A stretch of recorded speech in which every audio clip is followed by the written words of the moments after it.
The notification on my phone pinged when I was in the middle of cooking dinner. Typically, when I'm in the midst of simmering a sauce, I ignore any calls from my phone. Perfection takes time and attention to detail. If I don't want to ruin the sauce, I need to ignore my phone at all costs. That goes double if the notice is from work. My sauce was racing to the finish line, and it smelled amazing. This was the most critical time. If I kept it on too long, it would burn. Too short, and it's not as flavorful as it could be. It's all about striking the right balance. But when my phone pinged again, and again, and again, despite not wanting to let my attention drift, 4 notifications in quick succession seemed to warrant a glance. I put down the wooden ladle and picked up my phone. I was right, it was work-related. But it wasn't a stressed supervisor emailing me about something that could wait till tomorrow. Instead, it was a notification from our security system. As the office manager, that did demand my attention, as much as I hated to admit it. I unlocked my phone and saw that 4 different motion-activated security cameras had gone off. The back door, the back hallway, the central office bullpen, and the storage closet.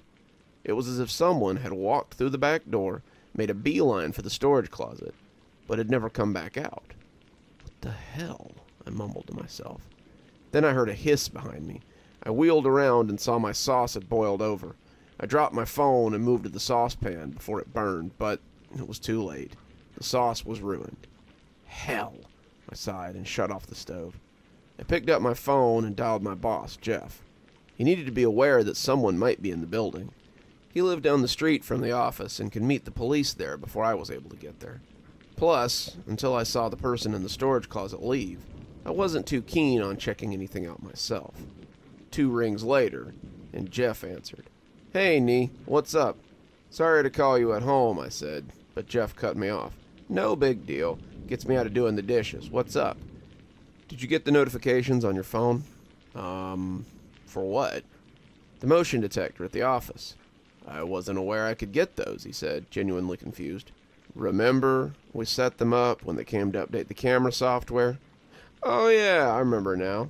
I turned off the notifications while setting up my phone because they went crazy one night a few months ago."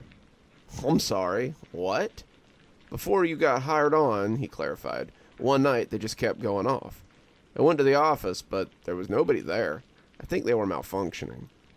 "What about now?" I asked. "Still think that's the case?" "Let me look at the video," he said. "Can I call you back?" "Sure."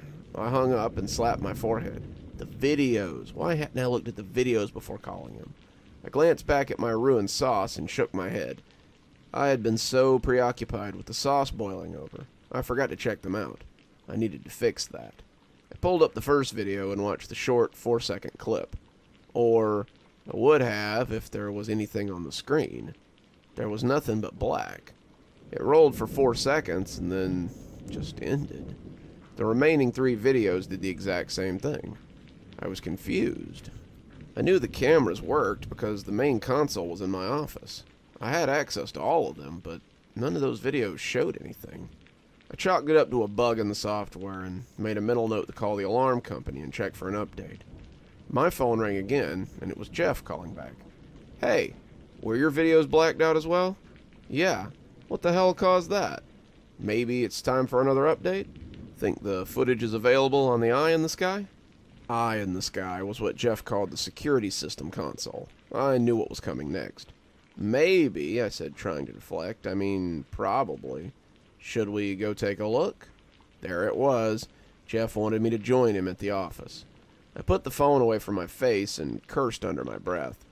I sighed and returned to the call. "We could, or we could just call the police and have them check it out." "Why not both?" he offered, in a voice way too cheery for the situation. "How long will it take you to get here?" "About 15 minutes or so," I said, less than enthused. "Okay, I'll meet you there. I'll call the cops so they can meet us there too." "Sounds great," I lied. "Perfect. See you soon." He hung up, and I resisted the urge to just chuck the phone into the nearest wall. In normal times, I'd dread heading back to the office after a long day, but this was worse. A potential person hiding in the supply closet. No thanks. I'm not a fighter, but Jeff is even less of one. If there's someone there, we were basically useless. I sighed and made a mental note to update my resume. 15 minutes later, I was pulling into the empty parking lot of the office. Our building was only about 10 years old, and Jeff had bought it outright at an auction. The previous owner had paid to build the place, and then just skipped town. No one had heard from him, and eventually the construction loan came due. It went up for auction, and Jeff had snapped it up. The building was a run-of-the-mill office as far as they go. A single-story rectangle with a storefront window facing out on the busiest street in town. Jeff thought we'd get more street traffic at this location, but that never really panned out. The parking lot was a cramped afterthought that just sat behind the building. Most days you need the Bartholomew Diaz navigation skills to get your car in and out, but that wouldn't be an issue tonight. I saw Jeff's big-wheeled raised truck parked near the back entrance. The fact that Jeff drove such a thing just seemed ridiculous. It was made for off-roading, but Jeff was a notorious neat freak. It was too big for the lot, but Jeff liked to stand out. Jeff thought the beast gave him a presence his body didn't. I couldn't help but chuckle every time I saw Jeff, a 5'5" sliver of a man, hop down from that elevated driver's seat. Watching him climb up was even funnier. I parked my beat-up Nissan next to him, and he gave me a friendly little wave. He was on the phone. I assume he had finally called the cops, so I waited for him to finish before I stepped out.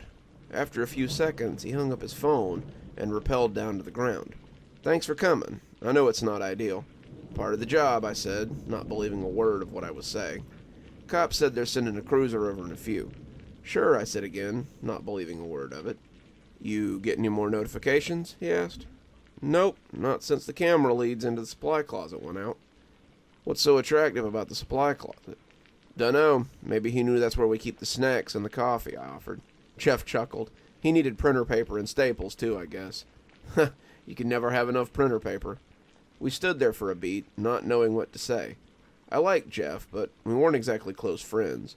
We worked together, and we were friendly, but it kind of ended there. I shifted uncomfortably, waiting for the cops to show up and break up the monotony. I suddenly realized this was the first time in my life I was actually glad the cops would be coming, and I stifled a laugh. First time for everything, I suppose. "Should we go in?" Jeff asked. "Let's let the cops take the risk," I answered.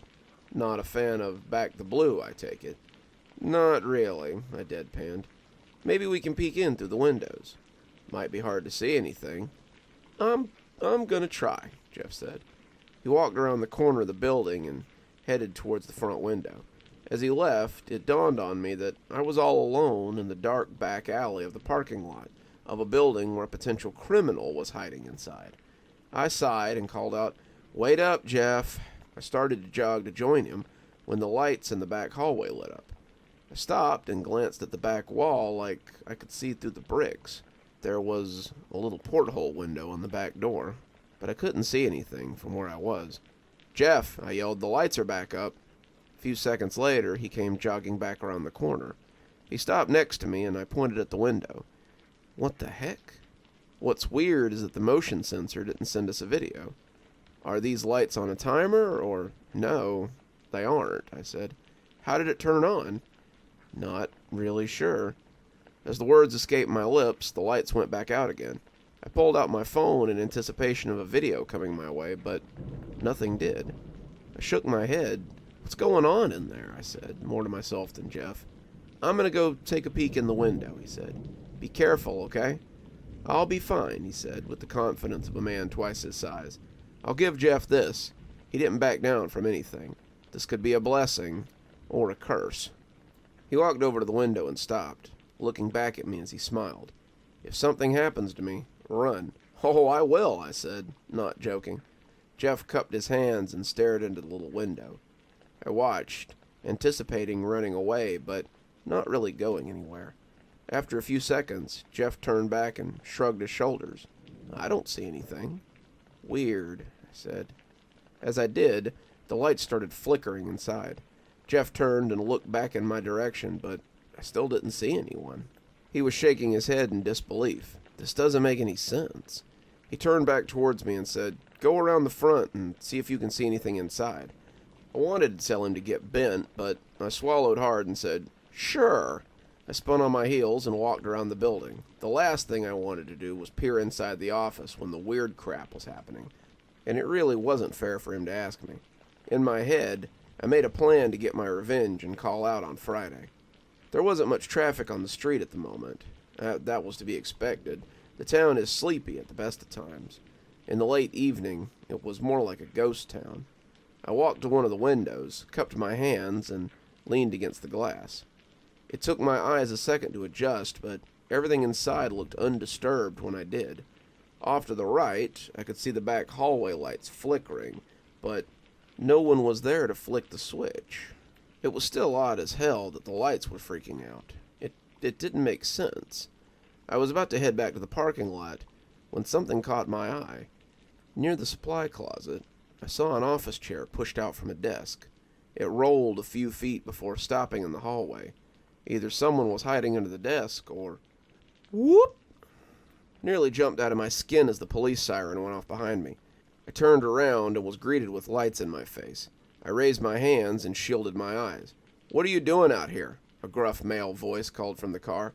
"I work here. Can you move the light out of my face, please?" "You're the one who made the call?" "My boss did. He's around back."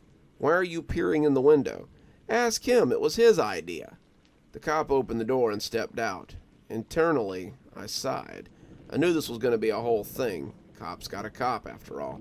"You got any ID?" he asked. "In my purse, which is in my car, which is back in the parking lot, where my boss is."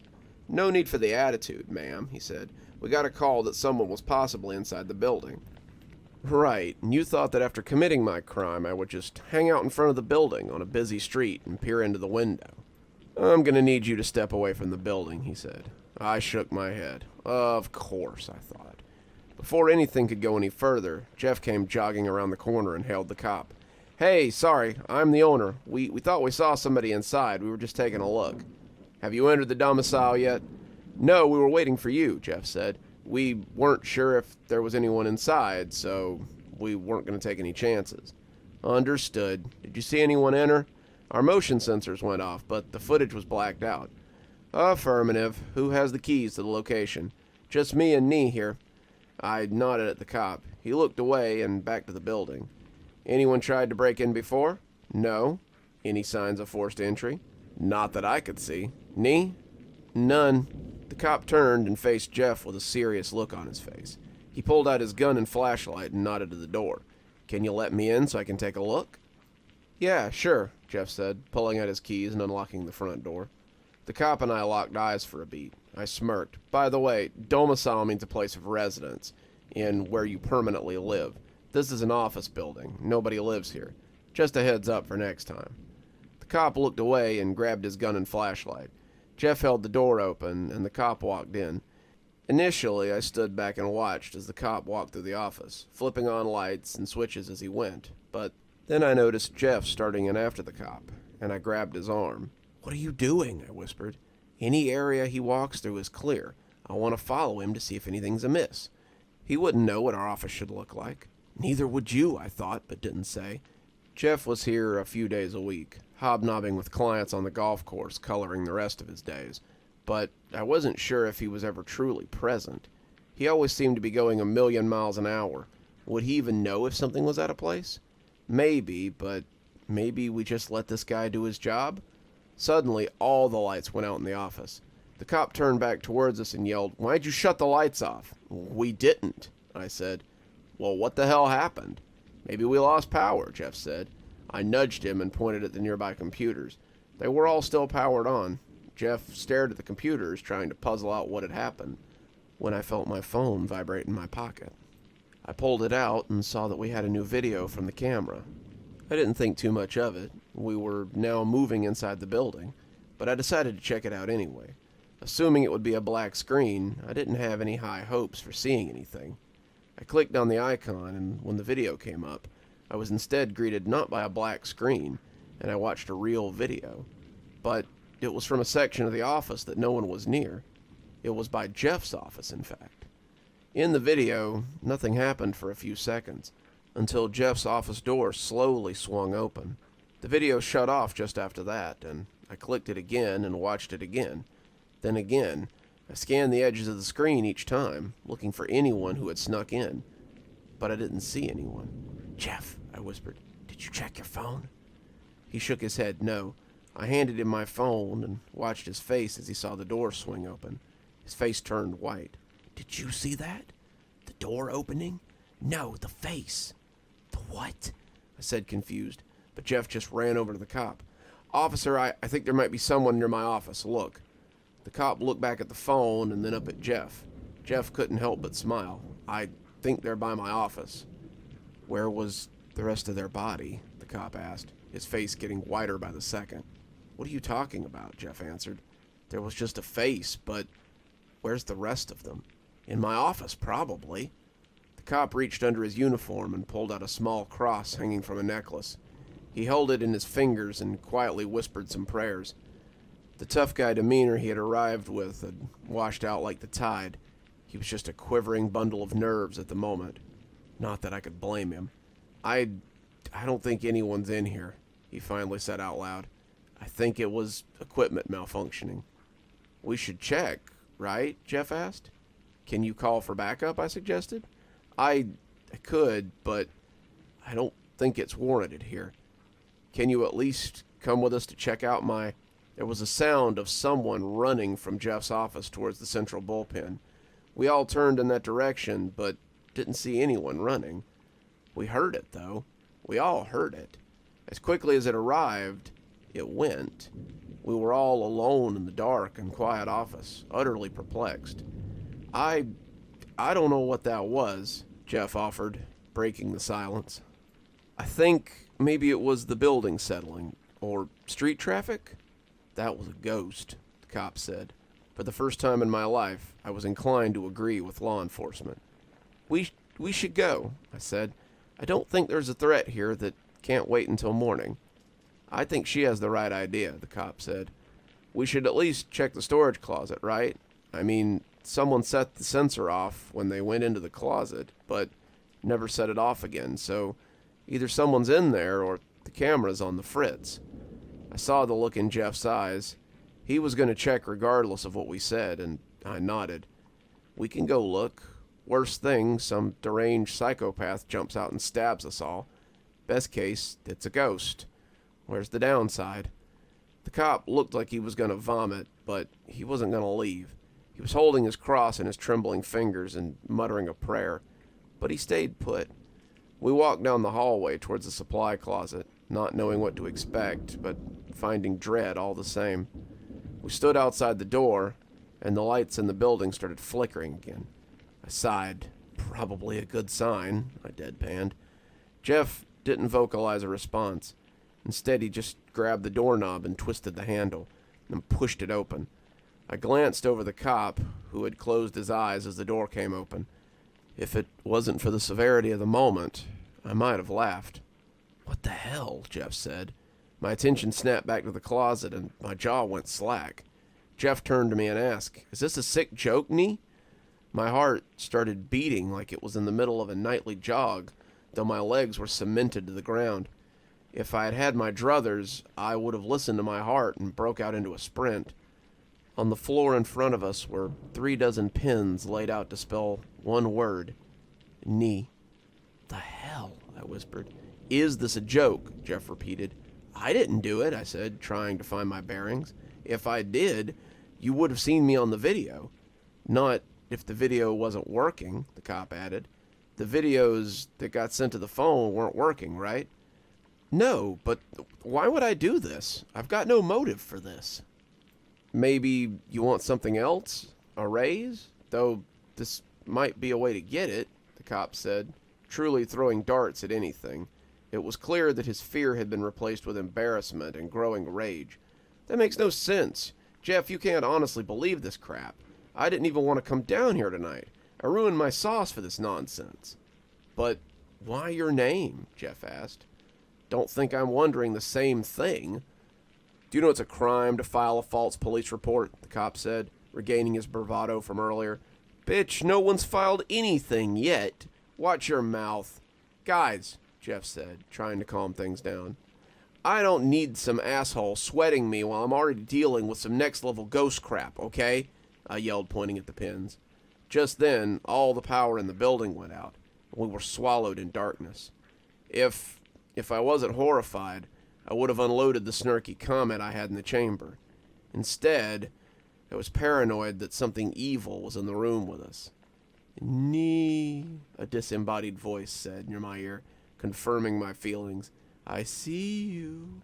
I always see you. I snapped around, but there wasn't a soul there. Did you hear that? I asked. No, the cop said. Me either, Jeff said. Someone said my name. Come on, the suddenly brave cop said. I don't buy any. The power came back on. You could hear all the computers restarting at the desks. The lights over us turned back on too, but they were dim. I found that odd, as none of the bulbs were on dimmers. Nee, the voice said. Did you hear that? I said, my eyes wide with fear. You feeling okay? Jeff asked sympathetically. I'm fine, I snapped. How are you not hearing? Nee, watch the floor, Nee, the voice hissed, drawing out my name.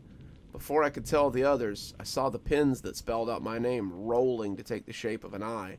Stunned, I pointed down, but before the cop or Jeff could look down, the pins flew away. Did you kick those? The cop asked. Ah! The voice screamed directly behind me. What the hell? I yelled out as I fell into the closet. The cop and Jeff also stepped deeper into the closet until we were all crammed inside. The door slammed shut on us, and the lights blinked out again. We heard footsteps running away from the closet, down the back hallway and out the back door towards the parking lot. We heard the door slam against the wall as whoever it was almost ripped it open, but then there was quiet again. For about 2 seconds, the cop grabbed the handle and ripped the closet door open. He went at a full sprint, calling over his shoulder for us to call a priest. He got back in his squad car, hit the gas, and just like that, he was gone and guaranteed to never come back. Jeff helped me up. His hand was clammy, and I thought I might lose grip of it.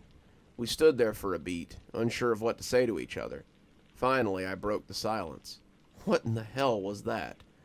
I'm not 100% sure, Jeff said, but what? When I bought the place, I did get it for a steal. Yeah, you told me that before. Have I ever mentioned why I got it for a steal? The guy who built it left town, right? Well, that's not actually the story. What do you mean? The guy did suddenly leave town, but it wasn't because he wanted to. What happened? He was murdered. Here. In the building? Yeah, but also literally here, in the supply closet. I ran out of the closet like the floor was lava. I tried to punch Jeff, but I remembered my rent was due and held back. I still balled up my fist just in case a FU switch got flipped. Why didn't you tell me this? I haven't told anyone that. It happened in the past. How did he die? Someone killed him, Jeff said, looking away. They might have mentioned something about ritualistic something or another. He was killed by a cult? I don't know that. No one does. All I knew was that the building was finished, big enough for my growing company, and way underpriced. I didn't have a choice, Nee. It was a steal. Is this the first time? Well, yes and no. There's been weird stuff before. Papers moving, doors closing, stuff like that. But nothing like what we saw here tonight. You've had weird things happen and never bothered to tell anyone. Never bothered to tell me. I close up the building most nights. Alone. If you would have seen something strange, I assume you would have told me. I never heard from you, so I assumed everything was kosher. Is everything kosher now? I asked. I don't know. You heard that thing run out, right? I heard something run out of here. Are we safe? I think so. Do you want me to go check? Seems the least you can do, Jeff. He didn't argue. He walked out of the supply closet and went to check if the coast was clear. After a few minutes, he came back and said we were good. We walked out together into the parking lot. If you need to take tomorrow off, he started, I'm going to need to take the rest of the week off. Like I was saying, the rest of the week, that's okay. No penalties on my end. Jeff, you should probably tell the office. Probably, but let's sleep on it, okay? I'd rather wait for Monday when you're back to do it." "They'll think I've gone loco if it's just me." I agreed, and we went to our vehicles. I watched Jeff slip and bash his shin on the running boards while climbing into his Mondo truck. I laughed and didn't care. It was karma as far as I was concerned. I started to get into my car and head home. I knew it was too late to make dinner, so I was thinking about grabbing something when I glanced in my rearview mirror and nearly had a heart attack. I swear I saw someone sitting in the back seat. It was only for a fleeting few seconds, but I saw a pale figure grinning at me like he'd pulled a fast one on me. I slammed on the brakes and my car came skidding to a stop. Thankfully, there wasn't another soul on the road, or I would have had a major accident. I checked the back seat and didn't find any trace of a person at all. I chalked it up to being scared from earlier and headed home. The rest of the ride was pretty uneventful. However, as soon as I crossed into my apartment, something seemed off. Things felt heavy, oppressive, unsteady. It was as if I was wading into a still-looking ocean, only to find underwater currents knocking me down. I dropped my keys and my wallet on the counter and quickly scanned my apartment. Nothing seemed out of place, but my brain didn't agree with my eyes' assessment. My brain was telling me to leave and not come back. I should have listened. I glanced over at the pan of ruined sauce, now stone cold. I sighed. My stomach reminded me that I hadn't eaten anything since lunch. I popped down on the couch and pulled out my phone. I had to scroll new restaurant options for 10 minutes before settling on one of the 3 places that I usually ordered from, so I might as well get comfortable while doing it. I was checking out a new pho spot I probably wouldn't have ordered from when the lights in the apartment started flickering. Typically, this wouldn't be anything I'd be worried about, but considering the last few hours, it rapidly climbed up my things I need to be concerned about list. I put my phone down and looked around the apartment. "If you're here," I said, "let me know." Nothing was going to happen, I told myself. You're being paranoid. For about 30 seconds, that was correct. Then my microwave chimed and the door swung open. I stood up from the couch, unsure of what the hell was going on, but knowing in my reptile brain that the thing I saw in the car hadn't been a figment of my imagination. Something had followed me home. "I'm sorry that something bad happened to you," I said, spinning around, "but I didn't have anything to do with your death." Just then the saucepan started to shake on the stove. I swallowed hard and gave myself a second to comprehend what was happening. After a beat, I said, "What happened to you was tragic, but I don't know anything about it. I didn't have anything to do with your death." The saucepan flipped off the stove and slammed on the ground. I let out a fearful little yelp. I was shaking. Just then, the lights went out in my apartment. "Nee," the voice said right in my ear. "Watch the floor, Nee." "Leave me alone," I screamed. "I didn't have anything to do with your death." "Watch the floor, Nee," the voice said, and the lights came back on again. I glanced down at the floor, but didn't see anything different. The saucepan on my kitchen floor jumped up like a firecracker was under it, and landed with a bone-shaking crash. "I didn't hurt you," I said softly, catching a cry in my throat. "I know. I'm the one who hurt them," the voice hissed in my ear. Then it clicked. This wasn't the ghost of the man that had been murdered in the office. This was the person or thing that had done it. My blood ran cold. "Watch the floor," it said again, this time with a laugh. I walked around the counter and looked down at the kitchen floor. My heart stopped. On the floor, written in spilled sauce, was a message meant for me. "You're next." "Oh my God," I croaked. Suddenly the pan flew up from the ground and came screaming towards my head. I dove out of the way as it slammed into the wall behind me, punching a hole in the drywall. I scrambled to my feet, my heart racing. The laughter started again and it filled the room. I saw a knife in my knife block beginning to shake. I grabbed my car keys and wallet and bolted for the door. I heard the knife plunge into the wall as I slammed the door behind me. That was several hours ago. I'm not sure where to go or what to do. I need help, and I don't know who to turn to. The thing, whatever it is following me. I don't know why or how it chose me.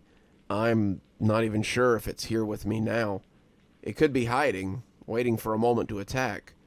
Pray this thing stays away from me. Pray that I stay safe.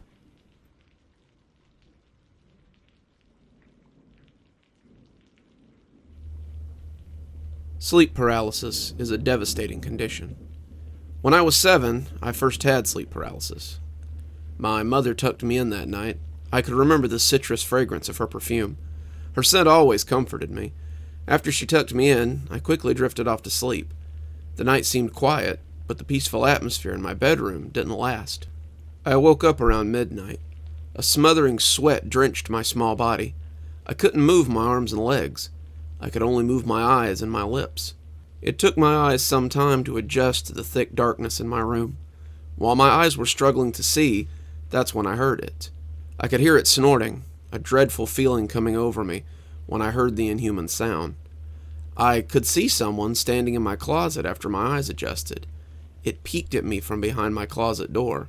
It stood there for a minute, snorting at me. When it lurched out of my closet, I finally saw its full body shape. Its elongated arms stretched out like tree branches. It was tall, but it had a feminine shape. It looked like a deformed 7-foot-tall naked woman. I tried to scream, but nothing came out. It felt like something paralyzed my vocal cords. After this shadowy figure stepped out of my closet, it stood in the corner of my room with its arms out. It would release a guttural snorting sound every few minutes. The sound was sickening. It reminded me of someone hawking and spitting on the ground. I could see this figure. I'm listening to the horrible noises it makes while I'm paralyzed. The moonlight came in through my bedroom window. It illuminated a part of the shadowy woman's arm. Her skin looked like mud. It didn't look burnt, just darker than dirt. All I could see was her one arm stretched out across the bedroom wall, bathed in moonlight.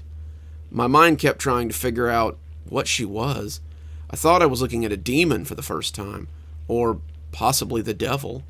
Movements occurred, but not from me. I still couldn't move my body, no matter how hard I tried. It felt like invisible hands were holding my arms and legs down. The movement came from the shadowy woman. I watched in horror as she made a step towards the foot of my bed. She would take one step, and then she'd hesitate for a moment before taking another. Her awkward hesitation sent more chills through my body than her measured baby steps. I knew she was going to kill me if I didn't move. Frustration tortured me just as bad as my fears. I didn't know what this thing was or why it was in my bedroom. I didn't know what it wanted. The scary stories that my dad told me about the boogeyman came back to me. So I had this naked creature creeping towards me while thinking about my dad's stories and how he told me the boogeyman captures children at night and they never come back. Thanks a lot, Dad.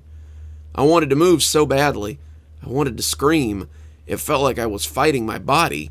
The voice in my mind yelled at my body, telling it to move. The dark woman mocked me with her hesitant steps. She inched closer and closer to the foot of my bed, with her arms stretched wide open. A crazy thought went through my head. Since I couldn't move my body, I thought maybe the feeling would be numb. I assumed the creature would viciously attack me, but at least I wouldn't feel pain. I could see her long fingernails pointing out to me, and I knew those fingernails would be the first thing to dig into my body. No pain. Please, no pain. This is what I kept telling myself. Just be calm, Miranda. When the monster grabs you, you won't feel it. It won't hurt. Your body is numb, so you won't feel anything. Tears were in my eyes while I was telling myself this. I wanted my mom to save me. I wanted to see my mom's face, and I wanted to smell her perfume. I wanted to call out to my dad. My dad told me to never be afraid of anything, and that's what I tried to do. Time was running out for me. My urge to move was so strong that I started imagining that I could move my arms and legs. I thought I could move my arms, but it was just a hallucination. This was torture. Why was this happening to me? I was just a kid. I had just turned 7, and now I was going to die on the day after my birthday? I'll never go to high school, meet new friends. I'll never graduate from college. I'll never get married. I'll never find out what it's like to be a mom. The best thing I could do was close my eyes. I didn't want to see it attack me. I just buried my eyelids behind the tears. I said a prayer that my mom had taught me. My lips and my voice were still useless, so I had to say the prayer in my head. The prayer repeated in my mind. My mom and dad taught me to believe in God. I needed God to save me. My mother always told me I was God's child, and he had angels watching over me. I wanted his angel to save me that night, and I didn't see him. A demon was making its way towards my bed, and God was just going to sit there and watch it kill his child? My young mind couldn't understand what was happening.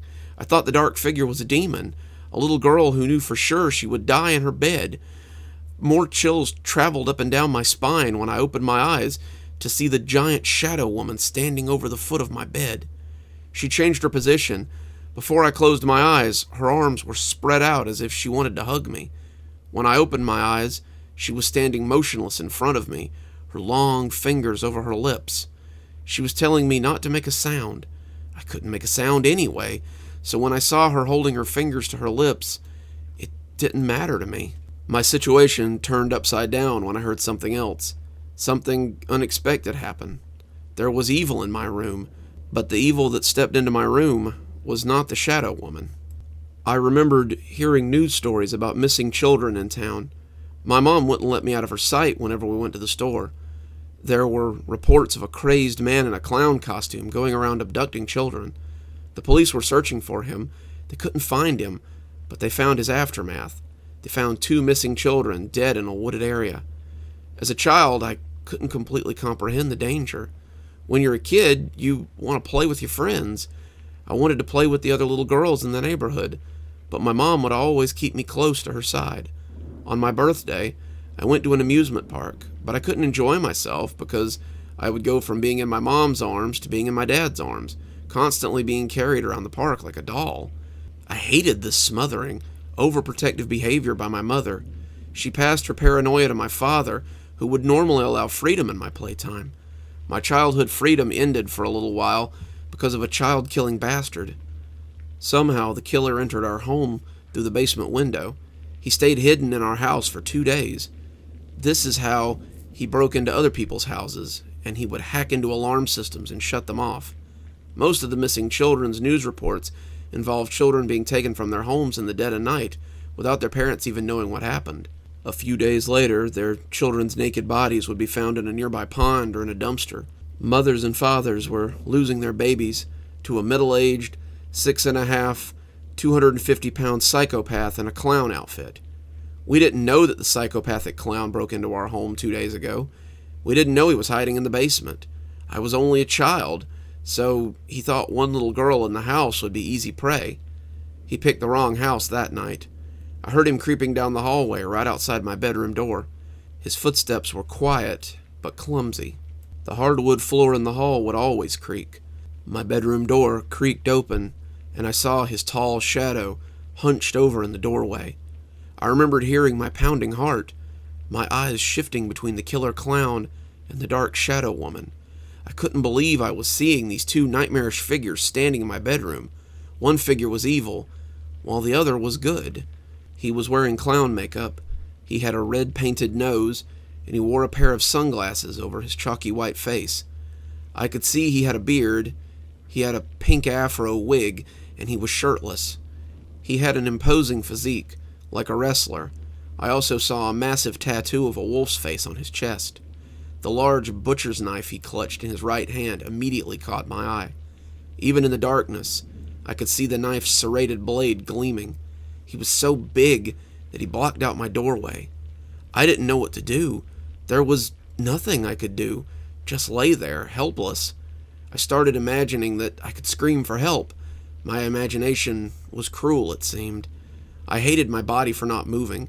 I hated my voice for not letting me scream. I knew I was awake because he spoke to me. "Hi there, little princess. I'm your new friend. Your mommy went away and asked me to take care of you." When he said my mom went away, my heart sunk deep in my chest. As he got closer to my bed, I could see something dripping off the knife, and I didn't want to know what it was. When the child killer spoke to me, his voice didn't fit his body. His voice sounded androgynous. It had a deceptively feminine quality. It's terrifying to see a mountainous man in clown makeup talk softly down to you through a teenage girl's voice. I kept thinking about Pennywise from the movie It, but imagine Pennywise if he was shirtless with the body of Dwayne "The Rock" Johnson. I closed my eyes again when I saw the killer towering over my bed, getting ready to swing down with that butcher's knife at my face. I expected to feel cold, sharp steel slice through my nose, but none of that happened. I shut my eyes, but I couldn't keep them shut for long. The child killer had so much of my attention that I'd forgotten about the shadow woman, who was still standing at the foot of my bed. I remembered hearing the man scream out a curse word, and then I heard a snap. I could still make out through the darkness what was happening. I saw the killer clown's arm hanging in another direction. I'll never forget his guttural, blood-curdling scream as it pierced my ears. His scream echoed throughout our home. I thought that even the neighbors could hear him. What happened next made me almost pass out from shock. I saw the dark shadow woman lifting the child killer by the throat. She hurled him into the wall, and a penetrating thud shook my bedroom. I kept hearing the man begging for his life, and he sounded so pathetic. He just kept screaming out, "What are you? Please don't kill me, ma'am." But the dark woman had no pity for him. She bludgeoned him with his knife. I watched her break both his legs. She punched him in the chest so hard that I heard bones and chest cave in. I heard his rib cage cracking. After a few minutes, his verbal pleading became whimpering moans of agony. I didn't know that you could break bones in a human body in so many ways. After twisting the bones around in his arms and shattering the bones in his knees, I watched the dark woman raise the child killer off his feet again.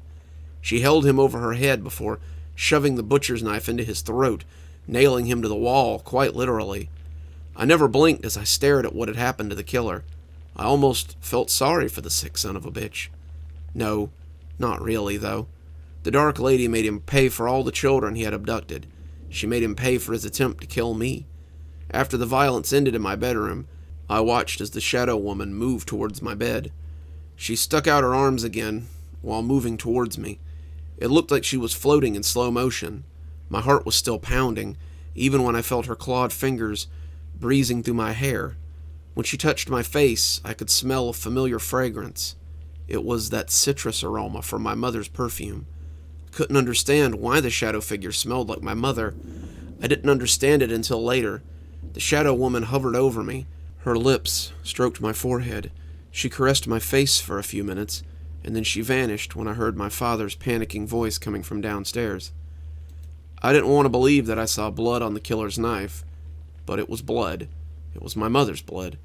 That asshole stabbed my mother to death right before he made his way upstairs towards my bedroom. He left my mother's body lying in the kitchen. My father stepped out of the house to get a few things at the store. When he came back home an hour later, he found my mom's body lying in a pool of blood. Her lavender, sleeveless nightgown was soaked in red. My father cried out when he saw her body. I heard him running up the stairs, crying out my name. When he bolted into my room, I was already in his arms before he could switch on the bedroom light.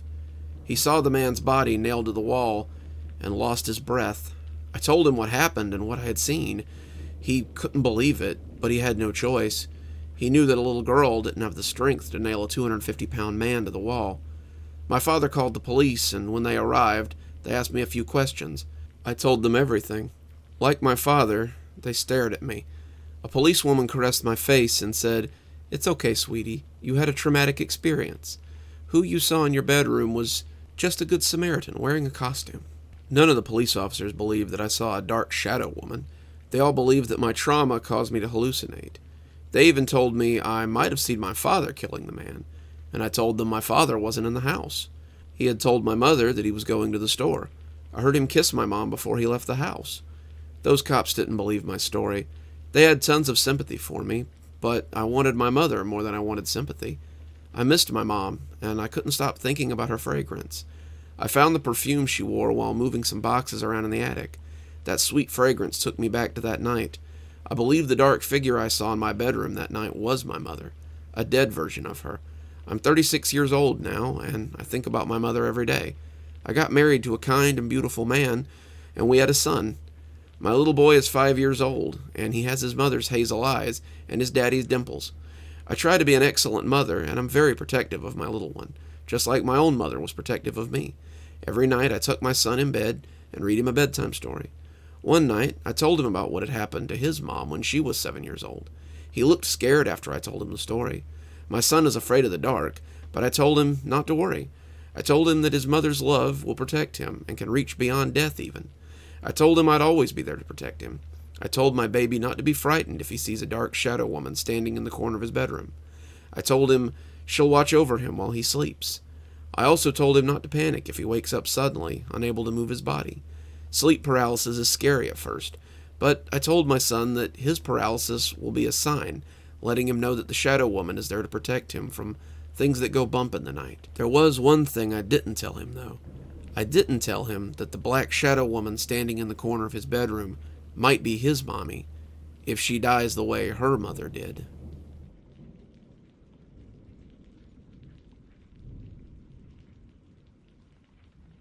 I've been hearing a strange song every night for a week now. Crazy thing is, I recognize that this song isn't even in English. I've studied Latin and Cantonese in college, but this song seems to be a mixture of both. The song sounds as if sirens are singing it. The song doesn't even rhyme.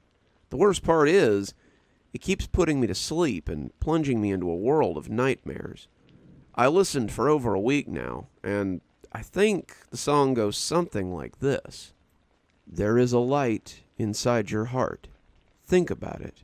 Your light is death. Your God is false. You will pay for your sin. Let us guide you, show you your true hell. You will know your sin, and you will be guided to better morals. I go to church every Sunday to find the answers, but I keep only seeing a trap door opening. I keep going to fortune tellers, but they never saw a good future for me. The night this all started was the first time I had the nightmare. The same nightmare I've been having for a week and 5 days now. This is how the nightmare goes. I wake up on a rocky floor that smells of brimstone. The sky is a deep purple, close to black. I wake up just as the world's sun is setting. The sunset appears to be beautiful. It's in a deep orange and purple range. Then, I see figures appearing like biblical angels. But these things slowly turn into clownish creatures, as though they were taking off their masks of some kind. I hear a childish laughter that slowly turns cruel, and after a minute, it's even crueler than that. By the 5-minute mark, it's turned into a fiendish cackle. The first angel says, "How foolish that your Bible has taken its full effect on you." The second one says, "Oh, you should have learned what a demon Abraham is." The third one says, "All right, cishet man, how do you feel about having what you've done to the true saints done to you?" Before the first insult finished, I would wake up in a cold sweat. I've been remembering this nightmare because of its reoccurrence. This morning, after I attended church, I felt a cold chill. Not like the usual chill. This felt like ice, all over my body all at once. It felt like I walked through something. I found my wife at her desk, writing some sort of paper. I peeked, only to find that she had divorce papers in front of her. "Martha, what are you doing? This marriage can't go on any longer. My friends keep telling me I should go find a more suitable man. Well, I have found one." "But why?" "Don't but why me, Samuel. My friends don't want me to be with you anymore, and I have closed my ears to reason for too long." "Why, Martha?" "Listen, Samuel, you and your religious crap can go to hell for all I care. You support slave labor, and you call for the elimination of my friends, and worst of all, you forced me to marry you just to make your church happy. It's time I listened to my heart and left you, you right-wing idiot." She stormed off then, luggage behind her. She drove off in our car and sped off down the highway. I assumed she was going to a court to go through with the divorce. Anyway, I decided to take a cat nap this afternoon and nearly crapped myself at the same nightmare hit me. But no song was sung to me that time. I went straight into the nightmare as soon as I closed my eyes. Maybe that song was an incantation of some form. After the nightmare was over, I decided to ask a fortune teller for help. And this time, I decided to listen. Samuel Hill. It's a coincidence my name is close to the one in the exclamation, "What in Sam Hill?" It's not too late to mend. However, today is the last day to choose your path. Will you turn away from the lurking light and the trap that Abraham has set for all humans, and let your eyes adjust to the dark? Or will you continue on this evil path and let the true hell consume you within the last few days of your life?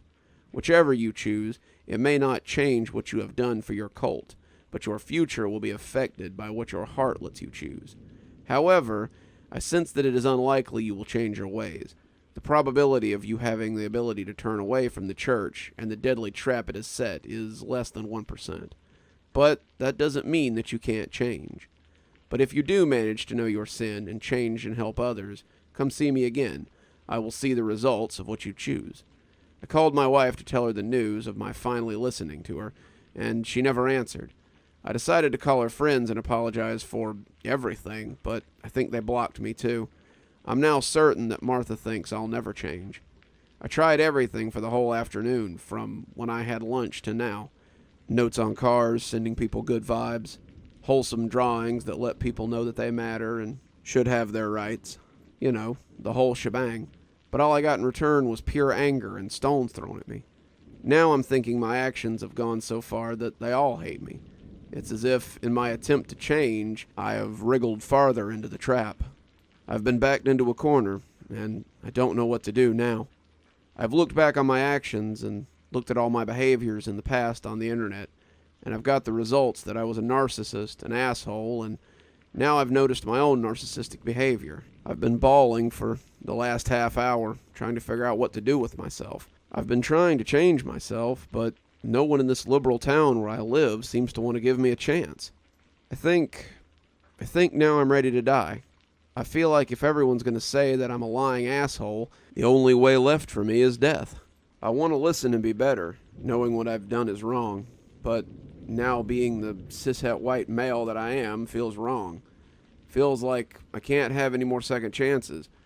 Should you discover this note, I'll be in the hell that I've been shown. My body will stay in this world, but I won't be back anytime soon. I'm sorry, Martha. Sorry, Martha's friends, Alicia, Tina, Ezekiel, Yvette, and Hella. Sorry, Mr. Johnson, my fortune-telling friend. I really did some wrong things in life, and I realized that what I did makes my attempts to change look like a lie. I noticed that if I can't change in anyone's eyes, I would like to say that death is the only choice I have. I hope you guys can find it in your heart to forgive me. But if I really am beyond forgiving, I guess you can just burn my body. This was the suicide note left by Samuel Roger Hill, who hanged himself in the living room of his house at 6:30 p.m. today. He wasn't missed very much. The only people that did miss him were the members of his church, St. Jonathan's Evangelical Church. Doctors say that he may have been driven to kill himself by insanity, but this has never been confirmed.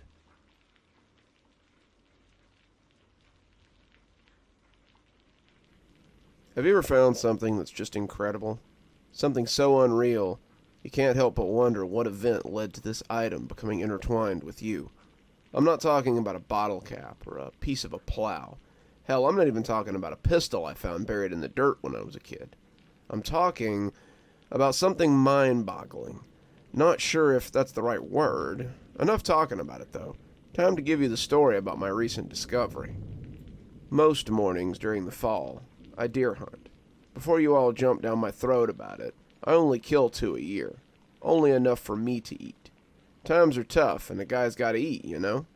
After I catch my 2, however, I still make my way out to my stand a few times a week.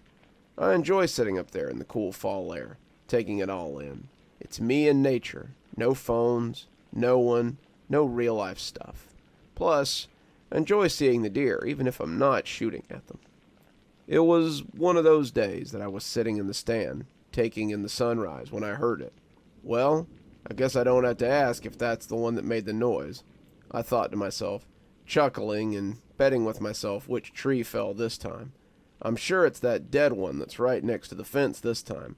It's been on its last limbs for years. With my curiosity piqued and the sunrise over, I decided to climb down the stand and start my trek home. With my pack clinging to my shoulder and a pistol on my side, I made my way towards home while keeping an eye out for the fallen tree. Every tree I passed boosted my confidence in my assertion that the old dead tree finally gave way. Shortly after I find the old tree laying on its side, I take a little pride in my skill with assumptions. As I walk by, however, I notice that the tree is hollow on the inside, and the tree collapsed in on itself as it fell. Looking at the poor old tree, that's when I see it. The stump of the tree was not hollow. It's solid like a normal tree. Odd, I think. Termites must have gotten to it after it dried out. But the stump had something sitting inside of it. It's shards of some kind of pot. An old clay pot that was placed in this tree for a long time. long enough for the tree to grow around it. How did that even happen? Thoroughly intrigued, I look through the pieces of the clay shattered in the stump, and the first thing that sticks out is it isn't clay. It's a piece of cloth, and a piece of thin rope around a circular piece of clay, which I presume was the top of the pot. The other eye-catching part of this is a large, round, flat piece of clay that appears to be the bottom of the pot. I know what you're thinking. Wow, pots have bottoms. What a fascinating thing to realize. Well, smartass, it's not that it's a bottom. Obviously, it has a bottom, but the symbol on the bottom is what caught my eye. A 5-pointed star with a tiny small star in each of the triangles of the star's end. A squiggly symbol, maybe meant to look like smoke if you squint at it just right. The engraving wasn't perfect. Still, it's a pretty interesting thing to put on the bottom of a clay pot. Even more so when you seal the pot with a cloth and put it in a tree. I decided to take it with me. At the very least, it would be an interesting trinket to show everyone at my dinner party. While putting the piece in my bag, one of the shards pricked my finger, letting a little drop of blood roll into the pack with the pieces. Once the house was in sight, I was thinking of one thing. Is this pot worth something? It's clear that this thing is a relic, so who's to say it's not valuable to some institution or study or museum or another? Unsure of what to make of something's value, I decided to examine the piece again and see if I can find any clues to help me identify who made this thing and what it is. My immediate guess was that it was Native American or something. Did they even have clay-making abilities? Adding that to the list of things to Google when I got home. After a thorough inspection, I can't find anything that sets this apart from a standard clay pot at any store that sells clay pots, other than its weathered exterior. As I sat looking at it, I tried to piece things together in my mind. My mind jumps to, it looks like a pot from Zelda, but something tells me it probably looks a little different, what with its lack of cell shading and all. After noticing that I've been staring at these pieces for hours, I decide it might be time to put some effort somewhere else for the rest of the day. Nothing bothers me about the puzzle that's unfinished. It sticks in the back of my mind all day, thinking about what it could be. As I lay down in bed that night, I'm still thinking about that damn pot with the symbol, and it just doesn't make any sense. As I drift off to sleep, I see myself in a dream. Myself in a bed. My point of view in the dream is from the bedroom ceiling. My body lays there, still softly breathing, in and out. That's when I see it, out of the corner of my eye. It's a figure. Short, pudgy man, slowly walking towards the bed. Not short, like short, like he couldn't see over the bed short. He waddled towards my unconscious body, all the while chanting, "I'm coming, I'm coming, I'm coming." Panicked, but unable to do anything, I watch as he puts his chubby little hand on the foot of my bed and pulls himself up. He peeks up onto the bed, and I feel violated as he looks at me, scanning my body with some kind of pleasure in his eye. I say eye because he only has the one in the middle of his round thumb head. Right as he's getting on top of me, he turns to look at me. Not the me in the bed, but the me in the ceiling, watching the horror unfold, all the while continuing to whisper. Leaping out of my bed, I realized it was only a dream. Wiping the sweat off my face and trying to catch my breath, my throat screams in pain and feels like I've swallowed a razor blade. Like I had my mouth open all night. Nothing some cough medicine wouldn't fix, I supposed. I jumped in the shower because I guess in all the excitement over the pot I forgot to take one last night and had dirt all over my clothes. Not even sure where I'd picked up that much dirt. Onward the day goes as I try to get this damn pot out of my head when it dawns on me. My brother was a history major in college. Maybe he'd know something about it. I take a picture of the symbol and give him a brief synopsis on what happened. It's almost no time before he texts me back, asking if I'm being for real. Why would I make this up? I reply back, annoyed at him obviously knowing something and not telling me. I can't be 100% sure, but from the evidence, I would say you found a witching pot, brother. Don't keep me in suspense. You know I don't have a clue what you're talking about. It's a pot for witch catching, you muggle. I'm serious, Zeke. Tell me what this thing is, please. Okay, I'm just messing with you. It's an ancient tradition that goes all the way back to the Romans, I think. When bad stuff was happening, they would do some kind of ritual and trap the insert bad thing here into the pot. Like Ganon, basically.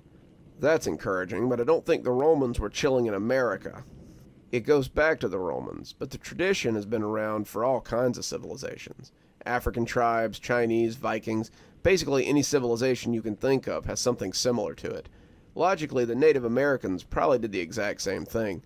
They would make a container for evil forces and put the symbol of the earth spirit on the bottom of the container. I guess it worked like a magnet to lure it in. The thing usually gets trapped in the container and happily ever after for the good people. Okay, that doesn't really help, but at least I know what it is now. Thanks. Let me know if any evil spirits run around your house.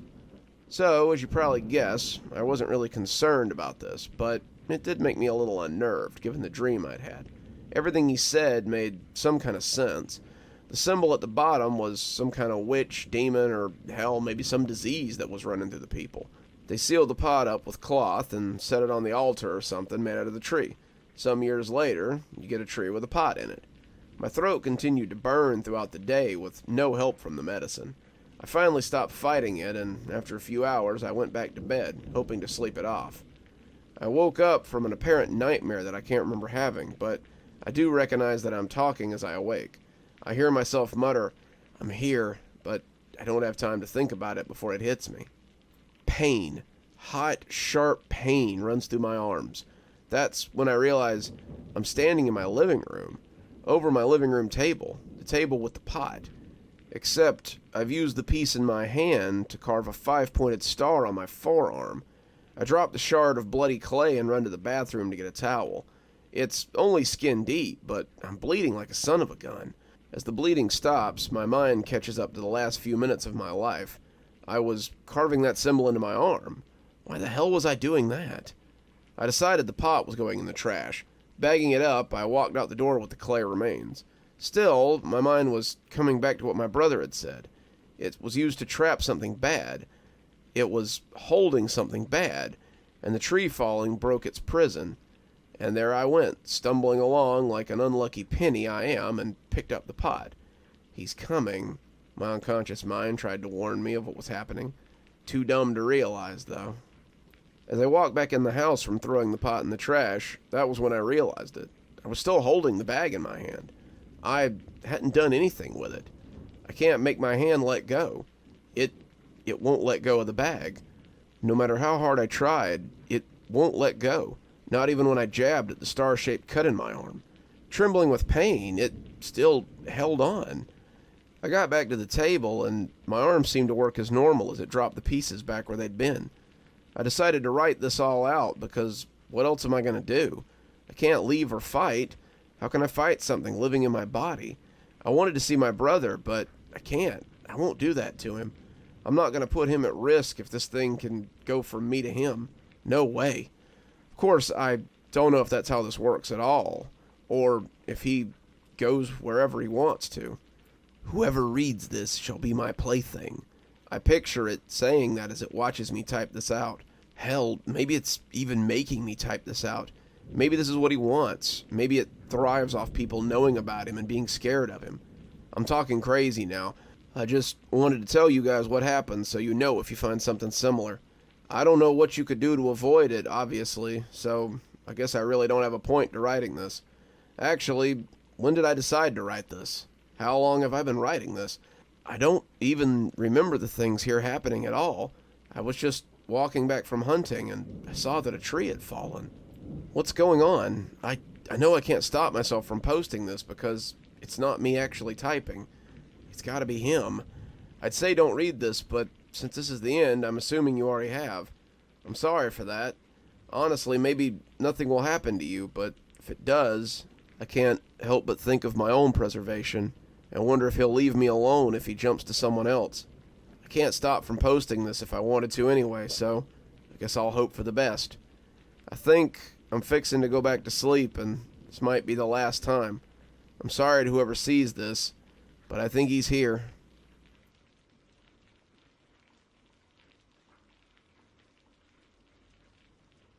"Come right this way," the doctor said, as I got up from the chair in the waiting room. He was wearing a long white coat, and the harsh strip lighting bounced off his thick glasses. I I thought it funny that doctors still wore long white coats. It was somewhat cliché in this age, and I found that somewhat peculiar, but I didn't feel compelled to mention his attire. He knew, as did everyone else in this building, who laid eyes on me as I walked in, that I was desperate. We moved through a room in which a receptionist sat with her head buried in the latest Vogue magazine. The doctor gestured to her as we moved past and through the door at the end of the hallway. The room took me by surprise.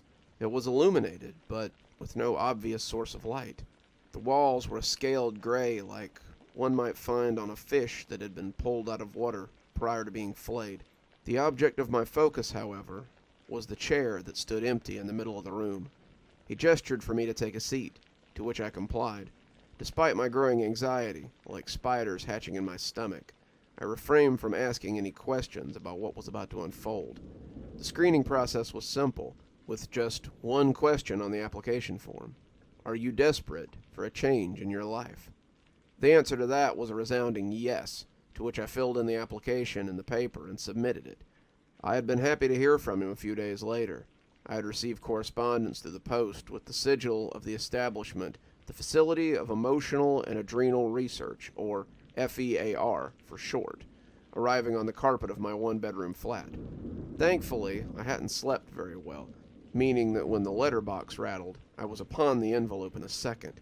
The discarded beer cans and half-finished pizza boxes that lined the floor cushioned the letter like a falling feather on snow. Upon arrival, I completed the medical questionnaire and presented my identification. The box labeled Emergency Contact remained blank, however. I imagined, given my acquaintance with such an experimental proposal, that this made me a prime candidate. The doctor studied me as I took a seat in the chair, as I studied the furnishing itself. "Why is it bolted to the floor?" I inquired, my voice falling flat in the empty room. At first I was unsure if he had heard me, but his mustache quivered as his mouth craned in a stretching grin. "It's just a precaution." He left the room for a moment, leaving me to my own thoughts. He returned with a small leather bag and opened the flap, which lay like a dead tongue. I eyed the dark innards like a mystery box one might find in a fairground attraction, the kind that dared you to place your hand inside its fleshy mouth, if you were brave enough. He produced a line of leather that resembled a coiled snake. My heart fluctuated, and a sharp intake of breath escaped my lips. The doctor stopped and eyed me with an ashen eye. "Worried?" I shook my head and forced a wry smile. He relaxed and continued to produce more leather straps from the bag. I scolded myself mentally. Keep a lid on it, I thought. You need this. You need the money. A fresh start. Don't mess this up. He took out the leather braces and wrapped them around my wrists and ankles, fastening me to the chair. "How are those?" he said, as he pulled the buckles on the restraints tight. I again nodded. They were tight, and I could feel the circulation beginning to dwindle in my extremities. A prickling developed on the tips of my fingers. Still, I held that strange smile. The doctor finished securing the bindings and took one final contraption from the bag. It resembled a bicycle helmet, with green and blue diodes attached to the top, resembling light bulb filaments. He secured the silver instrument to my head, fastened it with a strap under my chin. He stood back then, marveling at his work. "The experiment is simple. It has 3 stages. The first, a count of 30 seconds. Upon completion, you will receive £5,000. My heartbeat picked up. The second stage, 3 minutes, and you will receive £100,000. Sweat began to creep along my brow.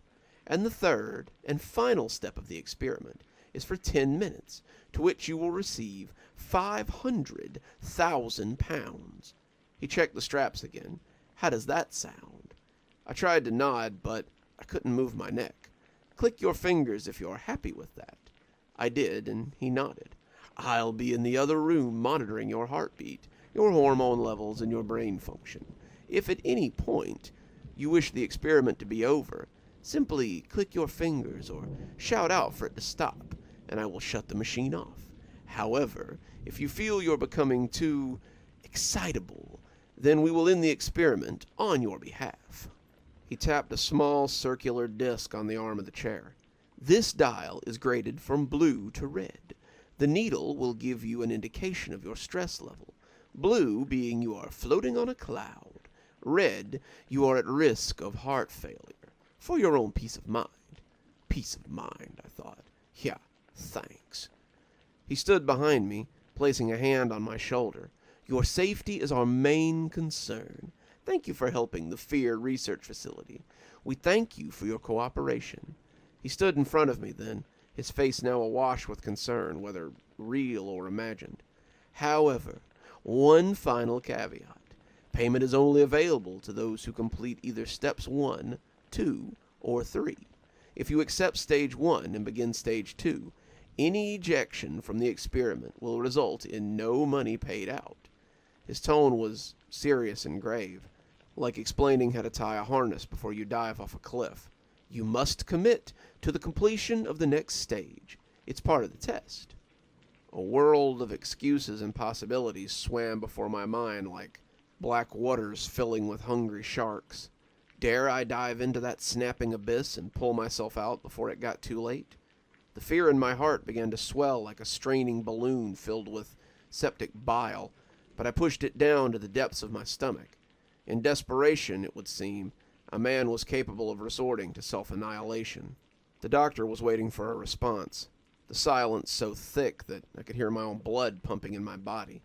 "I'll take your silence as a wish to continue," he said, moving to the door and placing his hands on the handle before turning back to me. "Just remember, whatever you see, feel, or hear can't hurt you." With that, he left the room, and the black rectangle on the wall fired into life as a countdown from 30 began. "Are you ready to begin?"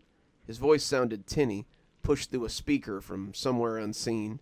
I thought this must be another test, so I remained silent, seeing if he could break my resolve with a form of abandonment anxiety. A drone bellowed out of the speaker, and the counter began. The first thing I felt was a feeling of nausea, but I put it down to my nerves. I could taste the money already, and the new life that came with it. A new home, rehab, a girlfriend, new clothes, a working shower, a holiday to somewhere hot with orange juice instead of whiskey. The prickle of hairs on my legs pulled me from my daydream. The dial began to move from the end of blue to a dull green.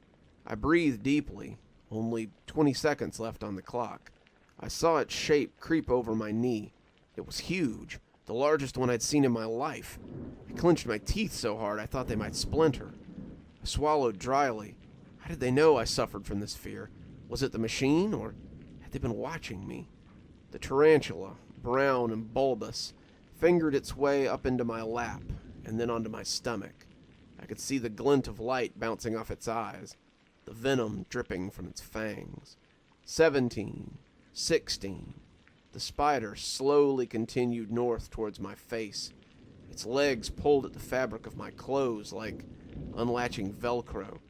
Goosebumps ravaged my skin. The room grew hotter, my clothes beginning to stick to me. 10, 9. Its legs prickled against my neck.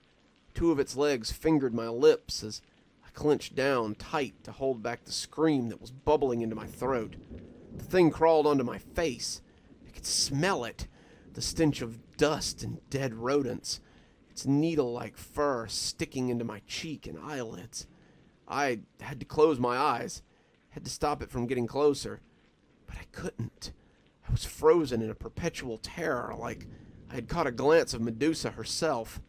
All I could see was its shape in my vision, blocking out the light of the room.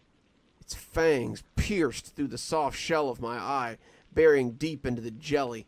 The scream came then, the loud bark as pain so indescribable ravaged through me. I rattled in the bolted chair, fingers splayed trying to break free.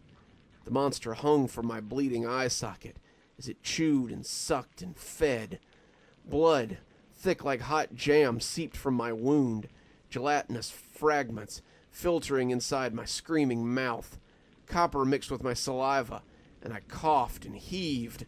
I felt hands gripping hold of me, a cacophony of voices barraging my ears through spastic hiccups of agony that exploded from my ragged lungs. I snapped my eyes open to see the doctor staring at me with disdain. Another man was behind him, built and broad and mean-looking.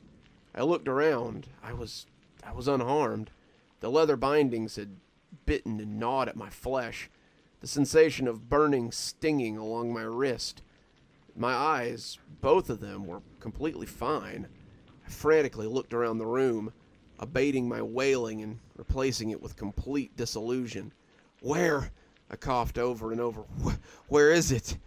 Tears fell from my eyes, dousing my reddening cheeks. I looked up at the counter. I had 4 seconds left. 4 seconds away from a new life. I think we better take you out of the chair, the doctor said, and he began to unstrap me. The cool air outside the building bit into my sweat-sodden clothing as I was led out the front door. The doctor stood with a pained look, handing me back my ID and my documentation. Do come back if you wish to participate in another experiment, he said, a coy look in his eye. We'd be happy to see you again.